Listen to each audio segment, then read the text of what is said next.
Welcome back, everybody, to episode 2 of the Untangling Election 2021 podcast, which is your biweekly podcast bringing you perspectives on the 2021 Canadian federal election.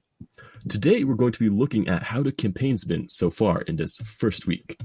So, since the election was called on August 15th, the parties have been pretty busy. The Conservatives released a platform, they addressed abortion and vaccines. The NDP, on the other hand, have been making affordability a big action issue. And finally, well, the Liberals, a bit quiet. So, about a weekend, we're going to look today at who's done the best, who's done the worst, what are our perspectives so far? Let's find out.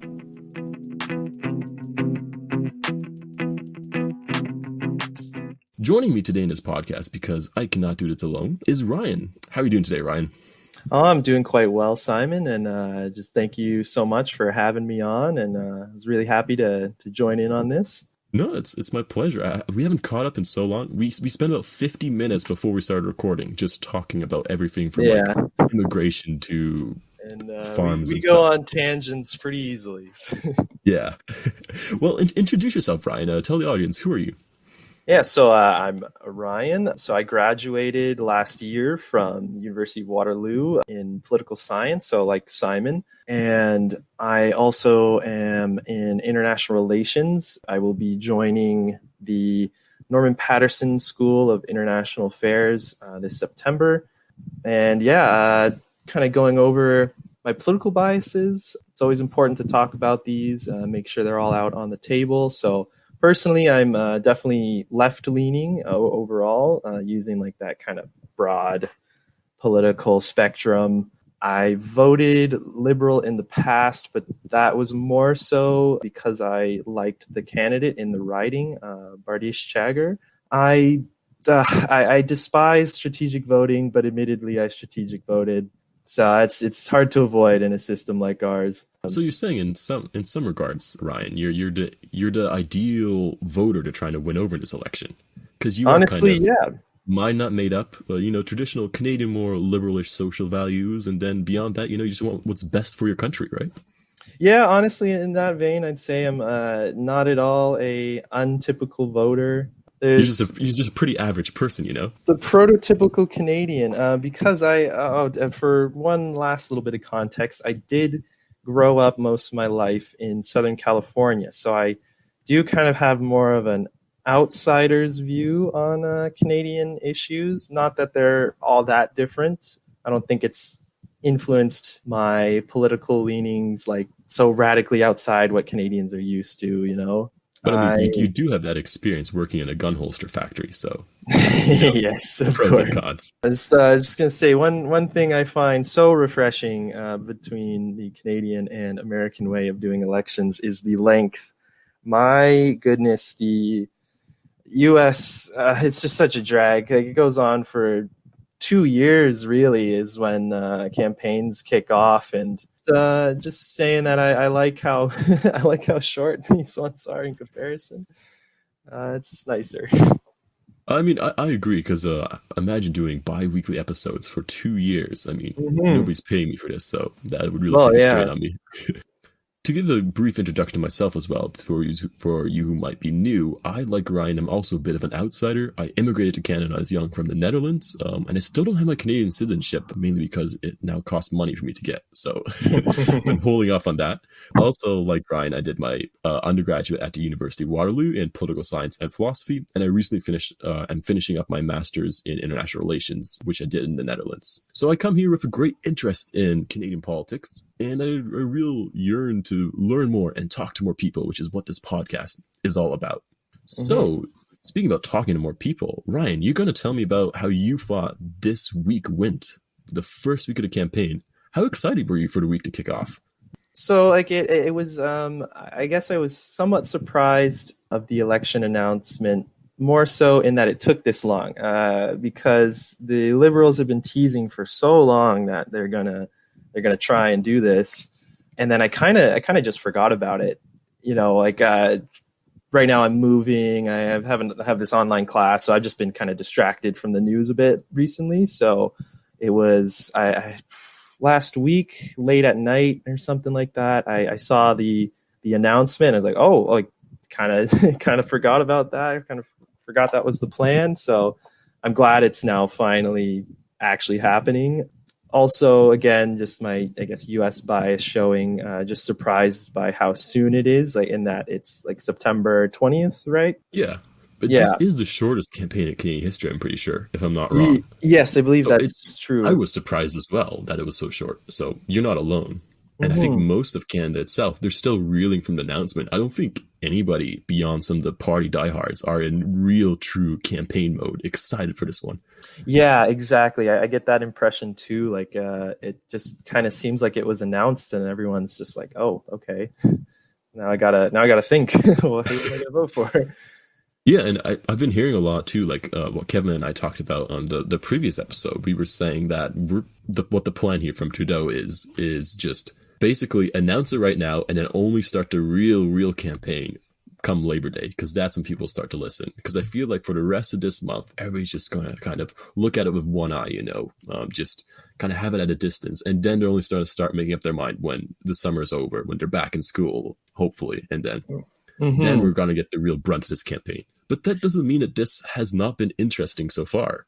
Oh, no, absolutely. Like, what I find the most interesting is how the differences in how the parties themselves have approached this kind of sudden announcement. The Liberals just very oddly, and it's an interesting strategy. Like you kind of said, how they seem to be waiting.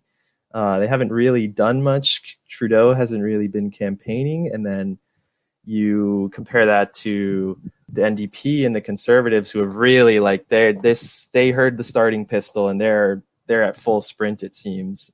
And so it'll be interesting to see what ultimately wins out. I mean, there's so many factors obviously that go into this, but like just the idea of do you start at a full sprint like the Conservatives and NDP have, which it's understandable why they're doing this. They're banking on people just being either like tired of Liberals. They're hoping to, I mean, NDP's ultimately trying to siphon votes off the Liberals. And then Conservatives, they're going through an image shift. You guys kind of briefly touched on this in the last episode, how they have kind of like the two camps. There's like red Tories, I believe it's called, right? Yeah, the more progressive leaning ones, and then the more SOCONs or social conservative Tories. Yeah, the social conservatives. So it's it's interesting to see what that will yield for the Conservatives. It's hard to reconcile certain viewpoints that major portions of the Conservative Party has. I personally think that the Conservative question about what's going to happen from this campaign is one of the more interesting ones to look at. And it's going to be the ones I'm going to keep my eyes closest upon, I think, during the next few weeks. But I think to kind of give some structure to how we're going to approach this topic today, I think we're going to start by looking at what the big three parties have all done this week. So what they've done, the actions, and how this falls into their grand strategies. And then afterward, we're going to talk about who we think won, look a bit at the poll numbers, and then, I guess, finish for today. Yeah. So I guess on that note, do we want to start with Conservatives, or should we maybe give the honor to the Liberals? Or maybe, recognize the underdogs, the NDP? What do you think? What do you think, Ryan? You're the guest. You can choose. Oh, geez. Well, we'll just do it nice and simple. I say start with Liberals because they're the ones who called it. They're the ones with the most to lose or gain from this. Yeah, certainly. And I think the Liberal, like as we mentioned or hinted at beforehand, they have one of the more interesting missions, which was basically not introduce any new policies, simply just justify this election being called. How well do you think they did about that this week? Are you, as the average Canadian, as you called yourself, are you happy with Trudeau's explanation for having such a dangerous COVID time election? I just really don't know how to feel about it, to be honest. On the one hand, like there's always going to be that kind of cynicism that you can view on this of like they're obviously doing it to try and win a majority. Like they're doing it for themselves. Like to say that they're doing it for Canadians, like are they really? But on the other hand, like a vote like this ultimately could backfire on them, and if that is the wish of the Canadian public, I mean, they can't complain. They're saying they're doing it for us. So it's interesting. It's an interesting strategy to not like I guess, like backpedal. Like it's unsurprising ultimately, despite me saying I was surprised by the announcement. They're trying to capitalize on their handling of COVID, which, despite problems, I mean, in an issue as complex as a global pandemic, there's not going to be a perfect response to something like this.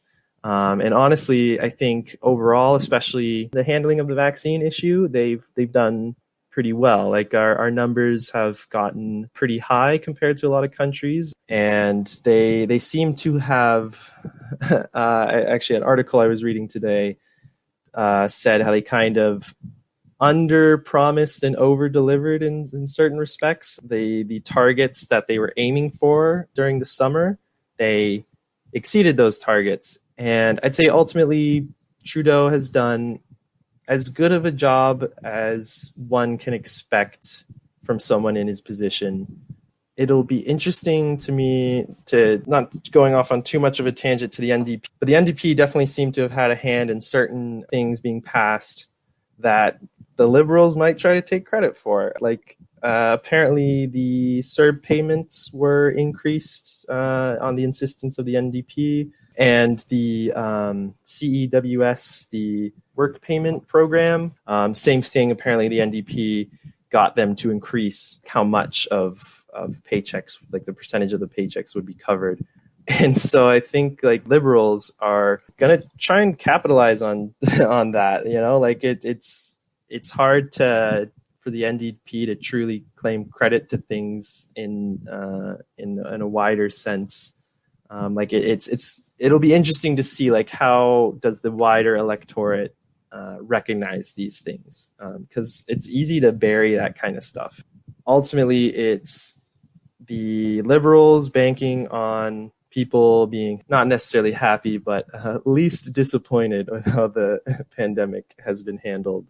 And I think that is what's going to be their best shot at either maintaining their seat count or going for the majority that they are aiming for. Yeah, it's some interesting thoughts there, because obviously beyond just the fact they called an election, their response to COVID has been, I think, what their main platform issue is that they're going to really push or really going to highlight to the general public. Because as we know, the reason, well, what I suspect the reason they called election was because they're polling the best they've had in like 4 or 5 years. And that is probably due to the fact they responded so well to COVID. And so we've seen in the past few days, we've seen their polling slip a bit, tumble a bit. And what that's probably due to them calling the election, which, as I think most Canadians are, we're quite confused about why. Well, we were kind of anticipating it was going to come, but none of us are very enthusiastic about it. It's not something we were praying to the gods for, so to say. Yeah. But I do think this week, the mission that Trudeau had set for him was just to justify, is there a good reason to call an election now? And I think overall, he's been doing okay. If we look at the news, there's been a lot less stories covering why the election was called, and they're just kind of moving on to covering everybody else. Any thoughts on that, Ryan, before we move on to the NDPs? Yeah, no, I just ultimately the justification for it, I don't think it really matters all that much in the grand scheme of things. Like kind of what you I would agree, actually, with what I've been reading. It does seem like the justification, it seems like a big deal. I think parties are making a big deal out of it, but I feel like most Canadians are looking at it as it's been called, now we move on, instead of saying, damn you, Trudeau, for condemning us to another months of COVID due to this election. And it's something I don't think that, like, say the Conservatives were in their shoes, like, minority government going through the pandemic and handling it decently well. I could see them doing the same exact thing. Like that's the thing about democracy, is we try to pretend that, like it's all for the people, by the people, but there's going to be these cynical plays, and it just happens. And I do like how people in general seem to just be like, okay, whatever, it happened. I think that does kind of explain the slight dip in their polling numbers. It's just like kind of the initial shock of it, but I expect in the next couple of weeks that they'll be probably back up. Like, I don't think this is going to be an indicative of like, oh no, like we messed up, that we shouldn't have done that. Like, and I think your point, especially from here, is that I think every other political party would have probably done the same. I don't think nobody believes that maybe the Conservatives or the NDPs would have acted better in this situation. But yeah, everyone tries to act high and mighty, but ultimately politics has that cynicism to it that's just gonna be there. Like there's cold calculation of like, well, this might work out for us, so let's do it. Like it's just what it is. And one final brief little point I had to make on the Liberals before we moved on is, I think you mentioned this too, is that they haven't been doing much campaigning. I think Trudeau has technically sat out about 6 days, and I think he finally, yesterday, flew out to Victoria and Vancouver Island, and now he's kind of making his way down Calgary, Winnipeg area. I think all the leaders are kind of colliding in Saskatchewan around there, which is an odd place to collide. But the battleground of the country. Yeah. Any thoughts on why Trudeau was so slow to start? My gut impression is it's intentional, strategic move. As you and Kevin kind of discussed in last episode, the Liberals know how to run a campaign. They're very good at it. It's something that they have the skill, good organization, and I think ultimately what they're trying to accomplish here is, unlike the other parties, which they know that they're going to be starting off strong. Like they're going to start. They have the polls. They have the support. Yeah, exactly. In theory, the Liberals should be winning this. In theory, right? Yeah. So what I'm thinking is that they're starting slow and steady, and they're gonna really ramp up things as the weeks move on. Because I think that's ultimately what might be an issue for the other two, is they've started maybe too strong, and it's you got to keep that momentum up. You got to keep people interested. Yeah, and I think that's a great way to transition maybe to the NDPs. With I think they've had a pretty good start so far. They've captured some headlines. Seeing as I think only really had positive appearances so far, and he's been campaigning hard down in BC. Do you have any impressions of it? Some things you want to share? Yeah, so I think Singh knows his strengths, which is he's by far the most charismatic out of all of the candidates. I mean, Yves Blanchette. I love that man. Don't get me wrong. Well, see, I'd say he's also charismatic, but he plays to his voters, which is very localized region. So he doesn't need to be charismatic to the rest, whereas Singh does need to be charismatic for the whole country. And I think he does a good job of presenting himself very positively. You know, even if you don't vote for the NDP, generally speaking, I'd say like the average Canadian, it's my impression at least, that they view him pretty favorably. That being said, that's kind of always been the NDP's issue lately, is that like, oh, everyone thinks he's awesome, he's a great guy, but then they just never do that well. It never really translates to actual votes, which I do think out of all the parties, they get harmed the most by the electoral system, because the strategic voting is just such a big aspect of Canadian politics. The NDP, I think they suffer from that so much, and it's a big question of whether or not Singh can truly translate his kind of PR into actual votes. You know, he I think overall has the best PR amongst the candidates, the least amount of scandals, least amount of baggage. I mean, he really doesn't have anything that I know of, at least, but it can never really seem to translate into actual votes for the NDP. And I think this election in particular will be really important for them. Can they galvanize not just their base, which they seem to do, at least people who vote NDP will consistently vote NDP, but it's a matter of ultimately getting Liberal votes their way. And that's the big question. And, you know, Singh has started off strong, but he always does, and then they always peter out. So it's like, from a pure like historical view, if past elections are any indication, they're probably just going to stay where they are, which is third party status. They can't seem to break that mold. I mean, technically they've broken it. It's technically the fourth party right now by seats. Oh, they block it by Quad. Oh, oh my goodness, you're right. I completely forgot about that. So yeah, like they But can't. I will make a prediction. I do think they'll regain that third party status. I do Yeah. think they'll gain seats, and I think what they've been doing this week has been moving in the right directions to make that a reality. I mean, Mhm. looking at what Singh's campaign has been looking like, he's been mainly on the road in BC, trying to establish that core base there, which means maybe poaching off a renegade green seat or here, a Yeah. renegade green seat or two here and there, maybe poaching a few of those liberal seats as well, and really building a bit more of an orange coalition down in BC, which I think right now the provincial government in BC is NDP by a Mhm. majority margin. It's something that I think is feasible to happen, and I think he's really been focusing in the right places there. Yeah. And you can kind of really see it in all the main issues he's been preaching this week. He's made a really big deal about affordability. He has been promising more money to people who are struggling with rent, made some promises that way. He Mhm. released a massive platform, which it's going to be interesting to cost that, but it has a lot of promises, which I think people will love. And just to give you a hint of what our schedule looks like, I think in a few days we'll be releasing an episode discussing that.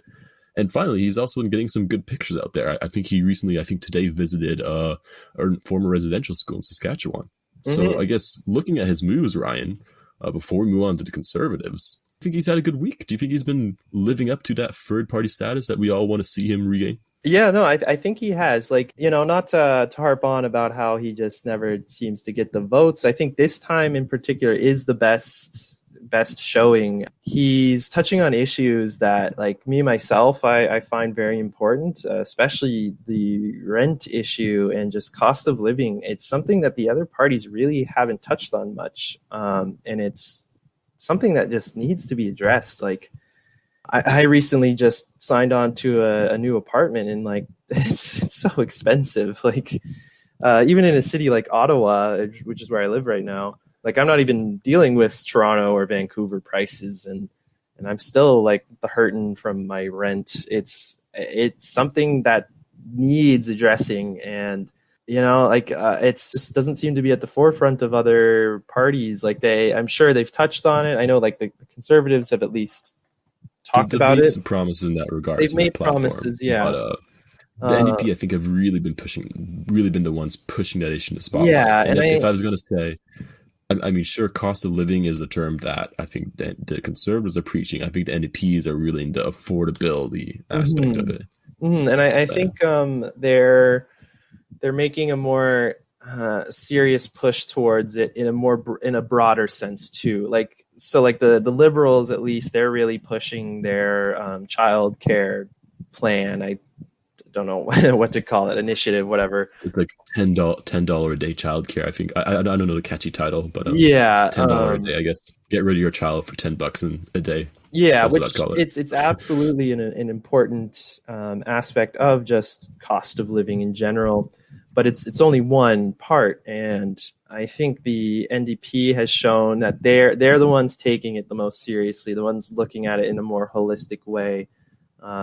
So I think that is what will ultimately earn them more votes. I think that Hmm. could yield them some good results. I don't think it's going to be enough for them to, become opposition. Like that's out of the No, cards for I sure. I agree. But to firmly put themselves back into proper third party status, and I think what they need the most in a long term sense is to entrench themselves better and to make steady gains each election. Let's turn to the last one we haven't looked at of the major parties, the Conservatives. Mm-hmm. So we've talked a little bit about the Conservatives already in our brief introduction. We talked about beforehand and some of our impressions of them. So let's just go over a bit of what they've been up to this week, because they've had, I think, probably the busiest week of all of the candidates, Mm-hmm. except for.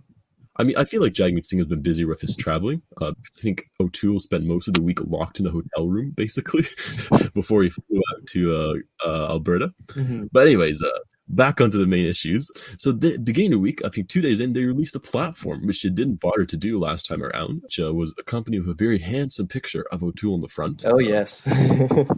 And they had a bunch of promises, 60, 100 pages full of good, juicy content. I think we'll release a review episode on that in the near future as well, but we'll get some reactions in a second. Mm-hmm. But then, moving onwards, the first question which plagued them all, I remember listening to, I think his post-conference after releasing it, vaccinations and how O'Toole was going to handle vaccinations. Because part of his party, though, at least a small percentage, are against the vaccine and against vaccinations. And the Liberal Party had just committed to making vaccines mandatory for all federal workers.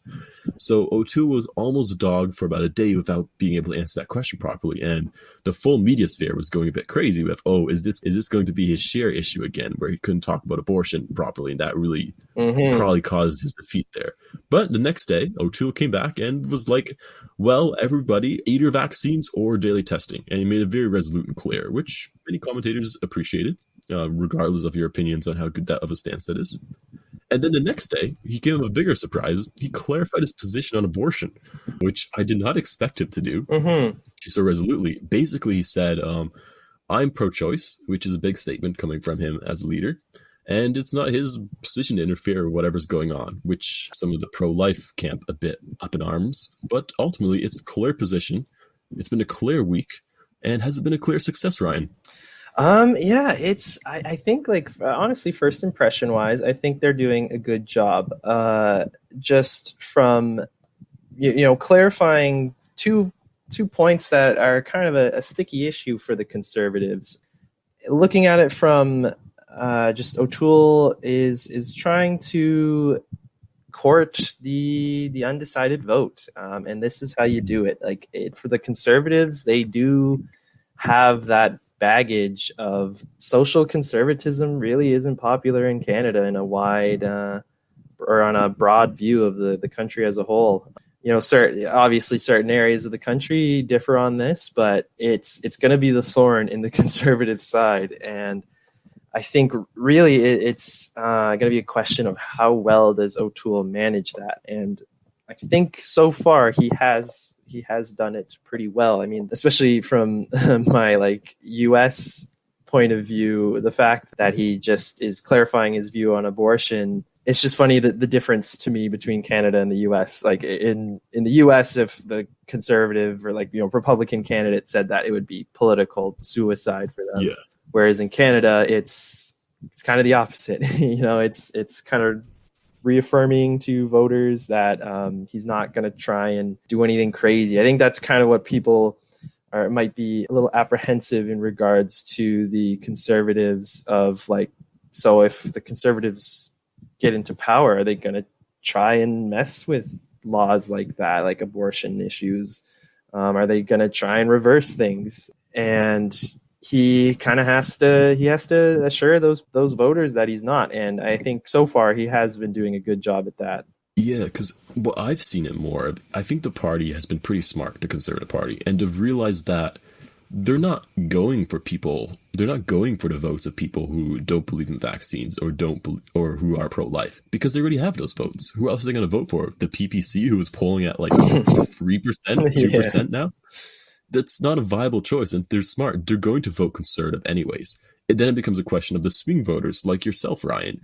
Your social values are not in alignment with the social conservative values. No, yeah. So then it's a no-brainer to come out as pro-choice, to come out as accepting of vaccines. So I really feel like it's more of a push to get those undecided voters on board, because he doesn't need to convince the people who are anti-vaccine to vote for him. The vote is probably already going his way. So yeah, exactly. It's kind of where to bring up strategic voting again, pro-life people realistically probably aren't going to vote for the People's Party because of this. It's ultimately they know that's going to harm the Conservatives overall. Yeah. So yeah, there's not much there that they have to worry about. I don't think they're going to lose too many votes to the People's Party.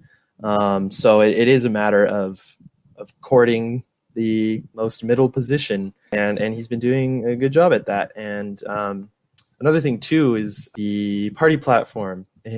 Just such a complete 180 compared to last time, where they posted it the night before the election, which whatever side. Even that last time, that was not a very substantial platform. Oh, no. If I recall, it was pretty short, wasn't it? It was, yeah. And anyways, regardless of your political leanings, that is just a foolish thing to do. And so they've really learned from that, I think. And I gave the platform a quick read through. But yeah, it's good. They've very clearly outlined what they plan to do. They've given numbers behind a lot of things, very explicit kind of directives, what they will try to do, how they will try to do it, which for me, I think is always really important.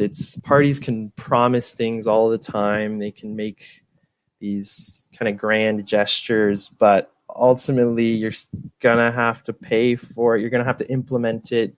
And the more you describe how you'll try to do that, the better in my eyes. I like seeing stuff like that.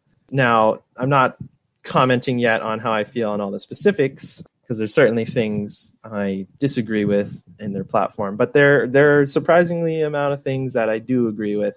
So I am very pleasantly surprised by just how much they definitely seem to realize what a big mistake it was from last election. Yeah. And I think a big point they're trying to make is not the Conservative Party of yesteryear. They're trying to improve their image, per se. I know this piece of trivia will work on you, Ryan, but guess how old is Trudeau? Oh, Trudeau, I know he was in his 40s when he was elected, but he's probably, 50 right now? I'm going to guess 49, I believe, okay. From what I read the other day. Right, so close. 49. Pretty so. close. How old is Toole?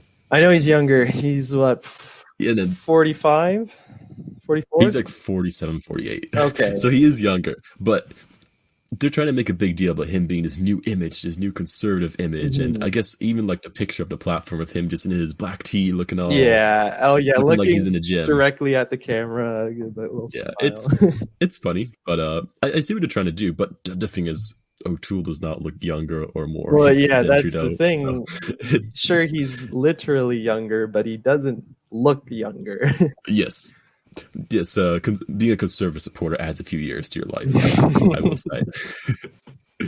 But anyways, we should move on before I make any more too extreme remarks. Yes. But, we've gone through the parties. Who won? Ryan, who had the best week? Man, like if you really want to go purely just by the polls, then, technically the Conservatives have. And I think it's too hard to say. I don't think you can really say anyone's won. Like the first week of an election, even one as short as this. Who's won the week? Who's been the best this week? Who would you say as a voter has done the most for you this week? I guess I'll go Conservatives purely from the platform point of view. Just for me personally, I like the fact that it's one, they've actually done it this time. Two, they are clear on what they're trying to accomplish. They're clear on how they will try to accomplish it.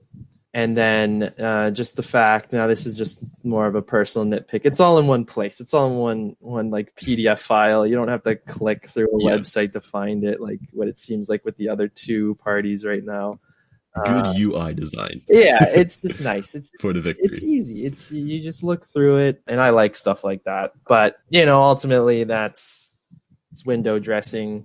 I don't know if it's enough to convince me to vote Conservative, because I think the social conservative side of things is, for me personally, it's too much. I'm not convinced enough that O'Toole can rein in that side of the party. Maybe this is a bit unfair because this didn't happen this week, but when they had their party conference a few months ago, where he publicly said that he is taking climate change seriously, that it's a man-made issue, it's something that we have to tackle, and then his party voted to specifically, I forget exactly what it was, like to not admit that it's a man-made issue.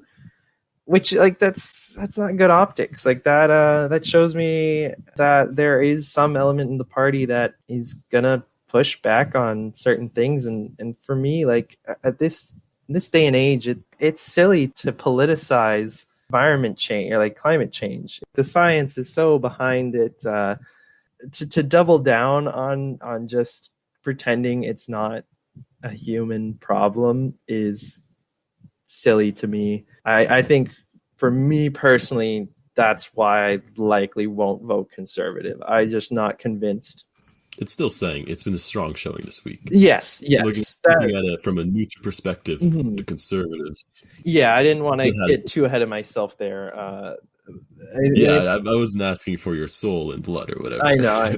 But I would also say like the NDPs have been pretty good as well. I think the affordability agenda, as much as like the Conservatives are claiming ownership of that, I think Jagmeet Singh has been stealing some headlines, really promoting that. So honorable mentions to them.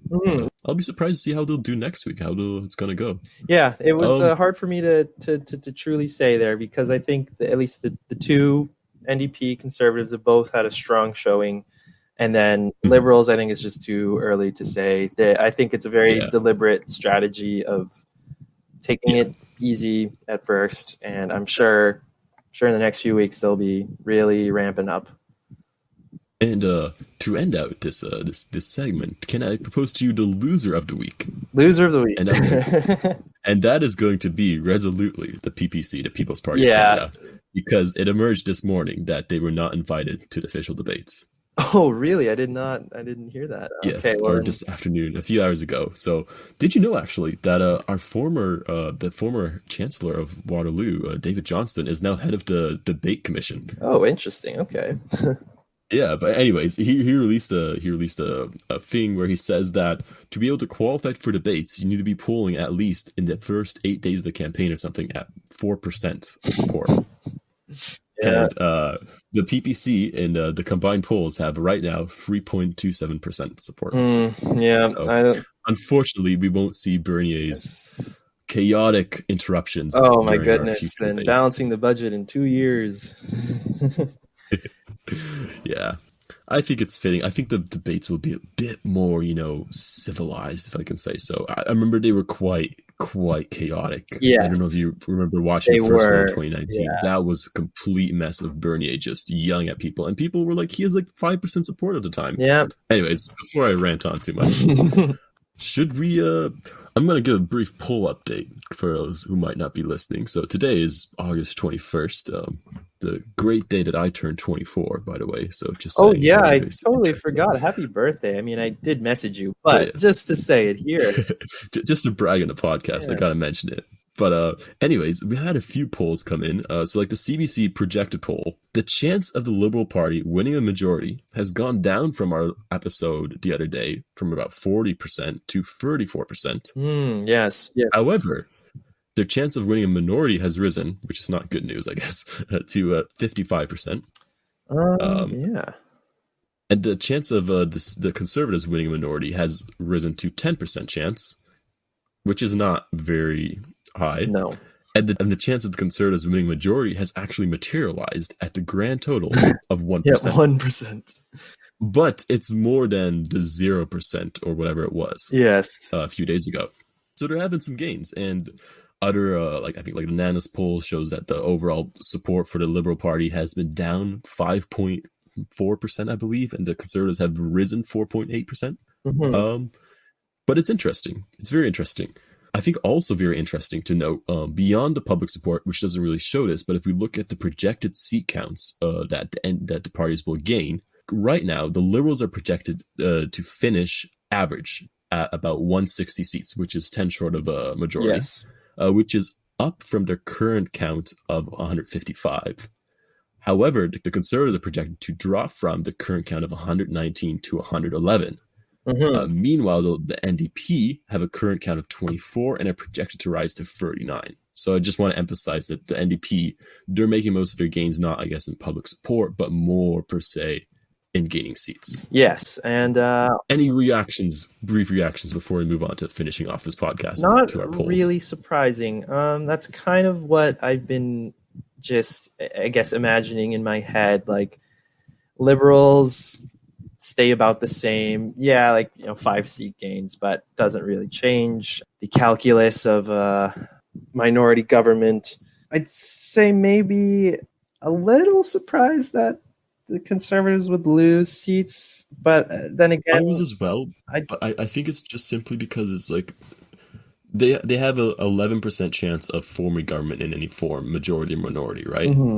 So it stands to reckon that they might lose some in the average scenario they're projecting, but regardless. Yeah, and then of course with projections, they adjust that. Yeah, projections, so it's certainly nothing set in stone. Just to give a little shout out to the Greens, because we haven't really talked about them at all. Them going down to one seat, not surprising at all. They've been really screwing up their historic gains of the 3 seats. I mean, yeah. I mean, I do hope for Elizabeth May's sake, it's her seat that wins. Mm-hmm. It probably will be. It definitely will be. But yeah. No worries. Yeah, I guess we're nearing the end of our time allotted for today, Ryan. Mm-hmm.